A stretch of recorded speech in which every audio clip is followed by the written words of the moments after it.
Hi hello ways welcome to Shanmukha రుచి రండి. మేము మొన్నటి రెసిపీలో ఉల్లి కారం రెసిపీ పెట్టాము. అందరూ కూడా చూసి తప్పకుండా ట్రై చేయండి. మా పూర్తి వీడియో కావాలి అనుకుంటే కింద వీడియో లింక్ కొడతాను.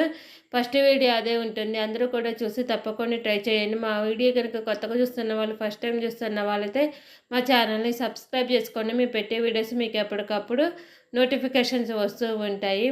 టేస్టీగా ఉండే ఈ ఉల్లి కారము దోశల్లోకి, సర్వపిండిలోకి, జొన్న దోశల్లోకి, బియ్యపిండి రొట్టెల్లోకి కూడా చాలా చాలా బాగుంటుంది. ఎంతో టేస్టీగా ఉండి ఉల్లి కారాన్ని తప్పకుండా ట్రై చేయండి. మీకు ఏమైనా కొత్త వీడియోస్ కావాలి అనుకుంటే కింద కామెంట్ బాక్స్లో అడగండి, మేము చేసి పెడతాము. అది స్వీట్ కావచ్చు, హాట్ కావచ్చు, బిర్యానీ రెసిపీస్ కావచ్చు, రైస్ ఐటమ్స్ కావచ్చు, పచ్చళ్ళు కావచ్చు, పొడులు కావచ్చు, సూప్స్ కావచ్చు, ఈవినింగ్ స్నాక్స్ కావచ్చు, స్పెషల్ కర్రీస్ కావచ్చు, సమ్మర్ స్పెషల్ డ్రింక్స్ కావచ్చు, డెసర్ట్ రెసిపీస్ కావచ్చు, ఏ రెసిపీ అయినా సరే కింద కామెంట్ బాక్స్లో అడిగితే మేము చేసి పెడతాము. ప్లీజ్ సబ్స్క్రైబ్ అండ్ లైక్ చేయండి. Thank you for watching.